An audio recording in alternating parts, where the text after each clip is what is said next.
We continue now at the top of Daf Tesvav Amud Aleph and Meseches Menachos. This is Menachos Daf 15a.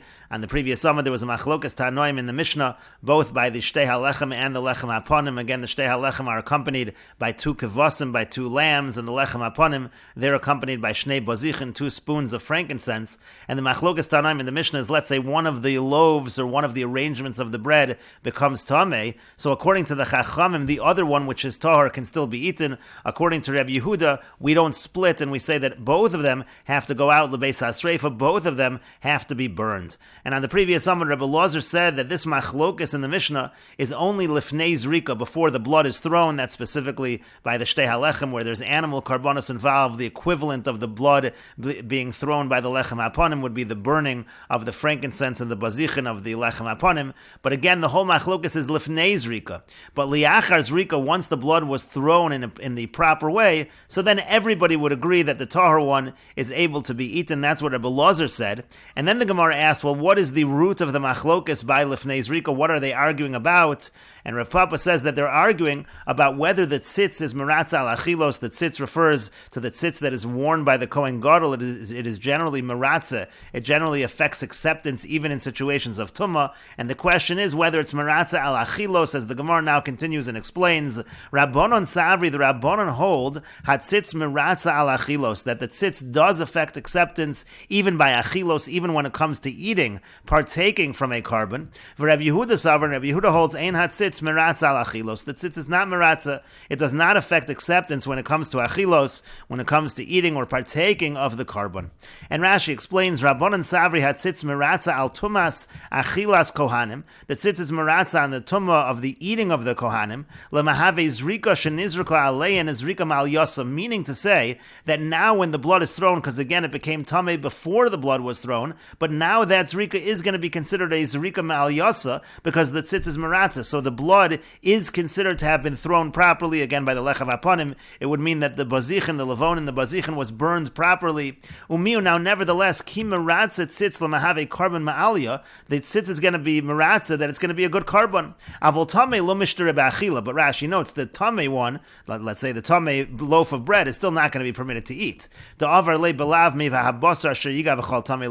the pasuk says one cannot eat the basar, one cannot eat the meat if it is tamei, and that would be a violation over here as well with regards to the bread. But the point is, the one that is tahar can still be eaten because the zrika is considered to be a zrika mal yasa. And then Rashi continues, Rabbi Yehuda savar, but Rabbi Yehuda holds einat tzitz meratza b'tumah shenaga b'davar hanechol lekohanim.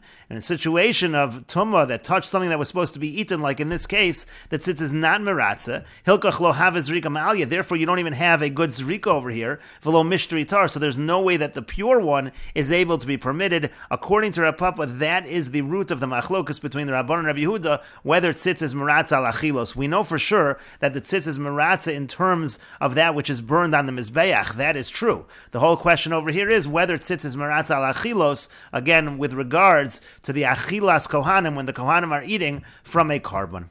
And the Gemara continues, Amalei Rav Huna b'reider Rav Nasan l'Rav Papa. Rav Huna, the son of Rav Nasan, said to Rav Papa, v'ha'olin, but what about that which ascends on the mizbeach?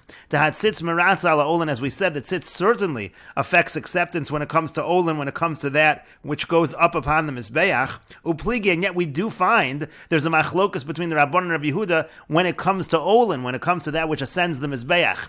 In other words, the main point of the question is that according to Rav Papa, the machlokus is whether tzitz is meratza al achilos, and that's specifically by achilos. So when we're talking about olin, there really should be no machlokas between the Chacham and Rabbi Yehuda, and yet we do find that they argue in that case as well. Titania, as we learned in a brayso, nitzmo echad min habazichin, let's say one of the bazichin, which are the spoons of frankincense which go on the mizbeach, are burned on the mizbeach, let's say one of those becomes tamei, so we have a machlokas tanoim. Rabbi Yehuda says, shneihem yasu b'tumah, both of them can actually be done in tumah, even the one that was not tamei, it doesn't matter if it becomes tamei. Lefi she'ein karban sibur chala cholok, because we don't divide a communal carbon. We should note that is the exact language that the Mishnah uses by Rabbi Yehuda. That also really is a question against Rav Papa, because Rabbi Yehuda actually gives his reason. He doesn't say it's because ein hatzitz meratza al achilos. He says it's because ein carbon sibur cholok, and the Gemara will ask this question as well from the language of the Mishnah. The Chachamim say hatami b'tumaso v'hatar b'taharaso. They say the same thing they say in our Mishnah. The tame one is tame, but the tahar one remains tahar, and so that's question number one against Rav Papa. And the Gemara continues v'yoden further. Amar Rav Ashi says Tashma, come near the following proof. Rabbi Yehuda says afilu shevet echad tamei. This is talking about by the carbon Pesach. Even if one tribe is tamei, v'chol hashavatim tahorin, and all the rest of the tribes are tahor, the halach is that is enough tumah b'tzibur yasu b'tumah. So then they bring the carbon Pesach b'tumah lefi she'ein karbonos tzibur chalak, because the karbonos of the community are not divided. And so here also we can say v'hach over here. My hatzitz meratza ika, what relevance is tzitz meratza in this situation that Rabbi Yehuda should be saying lefi she'ein karbonos tzibur chalak? V'yoden further, Hamar Ravina said the following, Tashma, come and hear the following proof, and this is from our Mishnah, Nitmes achas min hachalos o achas min hastarim. If one of the loaves or one of the arrangements of bread became tamei, Rabbi Yehuda Omer Shneim yatzu lebeis hasreifa. Rabbi Yehuda says they both have to go out to the beis hasreifa, the area where they're burned, lefi she'ein karban sibur chalak, because we don't divide a carbon sibur. V'chachamim Omer, and the chachamim say, hatami b'tumaso v'atar yochal. The tamei one stays tamei, the tar one can be eaten. And again, v'yemisa. Now, if it is true what Rav Papa said, it shouldn't say because ein carbon sibur chaluk. It should say lefi she'ein hatzitz meratza al achilos miboile. It should have said lefi she'ein hatzitz meratza al achilos, because the tzitz does not affect acceptance when it comes to the eating of the carbon, and so therefore that cannot be the reason of Rabbi Yehuda. Elamar Rabbi Yochanan, rather Rabbi Yochanan says lamud arachu b'fiv shel Rabbi Yehuda. It's a tradition from his rabbeim in the mouth of Rabbi Yehuda she'ein carbon sibur chaluk, that we don't divide a communal carbon. That is the real reason of Rabbi Yehuda. And Rashi explains, V'ha'olin, but what about that which ascends on the Mizbeach, the Divrei HaKol? There everybody agrees. Tzitz meratza al tumah shenaga ba'olin l'Mizbeach. The tzitz does affect acceptance. Let's say tumah touched something which is going up, ascending on the Mizbeach. But zichin, the spoons of the frankincense of the Levona, have olin, that's something that ascends the Mizbeach. Yasu b'Mizbeach b'tumah. They can actually be done b'tumah. Yagim zelo zeh im yirtz. If he wants, he can touch them to one another. He can even make them tameh. And Rashi continues, she'ein carbon sibur chaluk, a carbon sibur, a communal carbon is not divided. V'afilu imagio b'shneim tameim, and the Mesoras Hashas has the girsa, v'afilu ein magio b'sheni, even if it doesn't touch the second one, shneim tameim, they're both tamei. The carbon sibur doche tumah, and a carbon sibur is doche tumah, it pushes off tumah b'peraketz solin. That's in peraketz solin imsachim. And the point is, v'amai lo havitar b'tarasa. Why don't we say that Rabbi Yehuda agrees with the Chachamim in this case, that it's tahar b'tahara, so the tahar one should remain tahar. Hatzitz meratz al olin, because the tzitz, everyone agrees, affects acceptance on that which goes on the mizbeach. V'have haktara ma'al yasa, so the burning should be completely okay. V'yasur l'tamei satar, and therefore it would be forbidden to make the pure one tamei. And the Brisker Rav does discuss exactly what this Rashi means, but again, the point over here is, clearly they're not arguing about whether tzitz is meratz al achilos over here, because over here we're not talking about achilos, we're talking about olin. And Rashi continues, Shevet Echad Tamei, this is the Mishnah Psachim. It says, even if one Shevet is Tamei and all the Shvatim are Tahor, so Yasu B'tumah, Rabbi Yehuda says they should do it B'tumah, Lefi She'ein Karbonos Tzibor Chaluk. Rashi explains, B'yud Daled B'Nisan, we're talking here on the 14th of Nisan, one Shevet is Tamei. Usfir Leila Rabbi Yehuda, Shevet Echad Ikri Kal, and Rabbi Yehuda holds that one Shevet is called a Kahal. Hilkach Doche Tumah, therefore even one Shevet it's going to be Doche Tumah. V'yasu Kulan B'tumah Imo, and everybody should do it B'tumah with that shevet, lefi she'ein carbon sibur chalak, because we don't divide a carbon sibur. Uledivrei chachamim, now according to the chachamim, tahorim osim harishon, those who are pure, they're going to do Pesach Rishon. V'hashevet osim Pesach Sheni, and then the shevet that's tamei, they will do Pesach Sheni.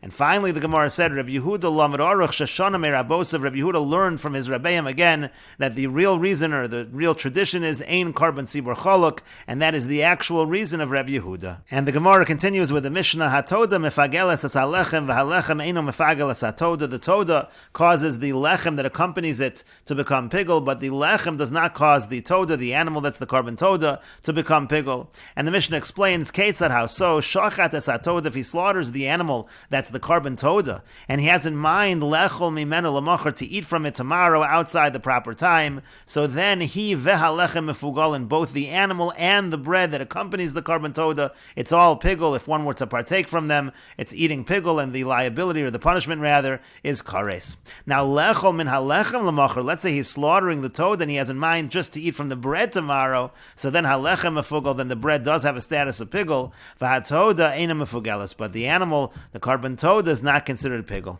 And similarly, by the shtei halechem and shavuos hakvosim mefaglen es halechem, the lambs, they cause the bread to be pigul, v'halechem eina mefagel es hakvosim, but the bread, the shtei halechem that accompany the lambs, they don't cause the lambs to be pigul. Ketzad, how so? Hashochid es hakvosim lechol mehen l'mocher, one who slaughters the lambs in order to eat from them tomorrow, heim v'halechem mefugalin, both them and the bread is mefugalin, it's pigul. Lechol es halechem l'mocher, if it's in order to eat the bread tomorrow, halechem mefugal, the bread is pigul, v'hakvosim einan mefugalin, but the lambs are not pigul. And Rashi explains, v'hatoda einan mefugalis, v'ochla ein onush kares, if the toda is not pigul, so one who eats from it is not going to get the punishment of kares. And the Gemara says, my time, what is the reason? Ilema mishum de Rav Kahana. If we're going to say that the reason is because of the statement of Rav Kahana, the Yomer Rav Kahana, because Rav Kahana says, minayin lelachme toda shenikru toda. From where do we know that the breads that accompany a carbon toda are called carbon toda? Shenamar, as it says in the pasuk, v'hikriv al zevach hatoda chalos, and it phrases it in a way where even the chalos are referred to as toda. If that's the logic, so if so, the reverse should also be true. It should go in both directions. We shouldn't say that it only goes in one direction, that the toda is mefagelis the lechem and the lechem is not mefagel the toda. It should actually go in both directions.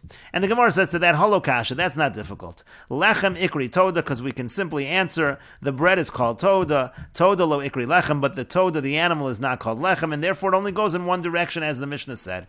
Elohadakatani, but the problem is the Mishnah also says hakavasim mefaglen es halechem, that the lambs by the shtei halechem, they cause the lechem to be pigul, v'halechem einu mefagel es hakvasim, and the bread doesn't cause the kvasim to be pigul. Lechem hecha eshkechon de ikri kvasim. Where do we ever find that the bread is called kvasim? We don't find such a thing. And so the Gemara instead says ela hainu taim, or rather the reason is as follows: lechem glal toda, the lechem comes on account of the toda. Ve'ein toda glal the lechem. It's not that the toda is coming on account of the lechem; it's the lechem that's accompanying the toda. And similarly, lechem glal de kvasim, the lechem is coming and it's accompanying the lambs. Ve'ein kavasim glal de lechem. We don't say that the lambs are accompanying the lechem, and that's why it only goes in that one direction.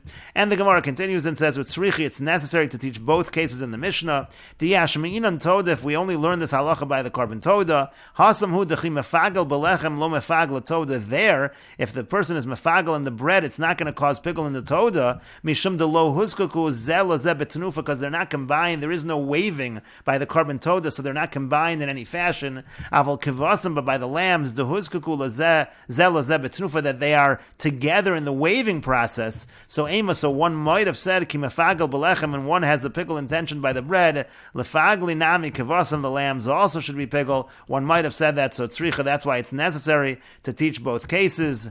And Rashi explains, my taima hatoda mefagel es lechem. Why is the toda cause the lechem to be pigul?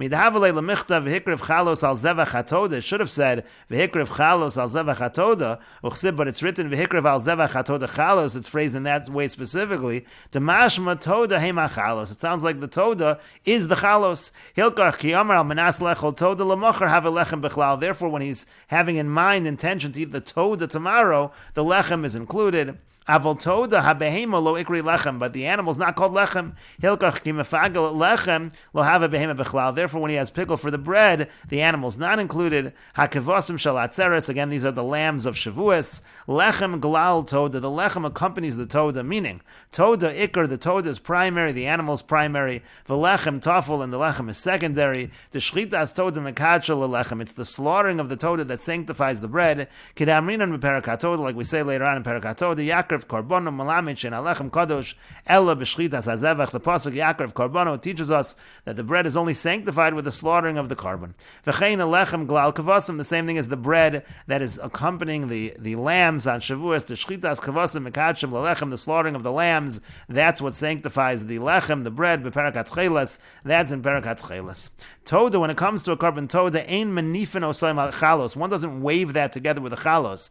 Aval kvasim, but the lambs of Shavuos, manifin osayim al chalos, one does wave them with the chalos tichsiv, as it's written in the pasuk v'heinef osam uchsiv alechem. That's what's written in the pasuk. And the Gemara continues at the two dots. Boy minei Rebbe Lozer mei Rav. Rebbe Lozer asked Rav the following question: Hashochet asatoda, the one who slaughters the carbon toda, lechol kazayis mimenu milachem alamacher, to eat a kazayis from it and from its bread tomorrow, meaning a half a zayis of the animal and a half a zayis of the bread tomorrow. So combined, it's an intention of pigul, an intention of outside the proper time of a kazayis, but we're combining the animal and the bread. So mahu, what's the halach in that situation?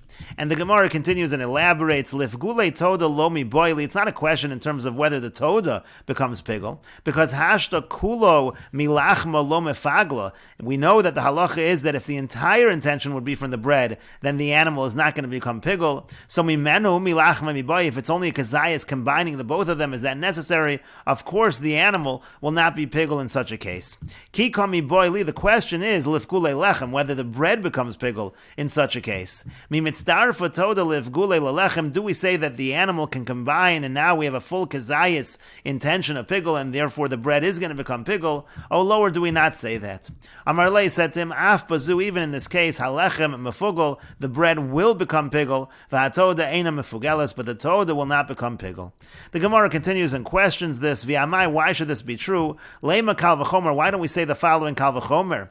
Umaha mefagel ein mispagel, if that which is causing the pigul doesn't become pigul, so habol lefagel, so therefore if one is trying to cause pigul, v'lo pigul, and it didn't, eino din shelo yispagel, shouldn't it be true that it should not become pigul? And Rashi explains, toda hamefagel, the toda that causes pigul, toda shasaya lefagel lechem, the toda here which is assisting that the bread should become pigul, but ein mispagel, but the animal itself is not pigul. Like we said, the toda is not pigul. So habol lefagel, that which is coming to cause pigul, meaning chatzi zayis shel lechem, the half a zayis of bread, where the intention again was outside the proper time. Habol lefagel gamis hatoda v'lo piglei, which trying to make the toda pigul, but that's not successful. So eino din shelo yispagel, shouldn't it be logical to say that it itself does not become pigul? We should say that the bread is not pigul. That's the argument of the Gemara. And the Gemara continues, do we really say such a kal v'chomer to argue that that the bread shouldn't become pigul? But we learned in a brayso, there was an incident with an individual, and we will continue with this discussion in the next video on Daf Tezvav Amud Beis.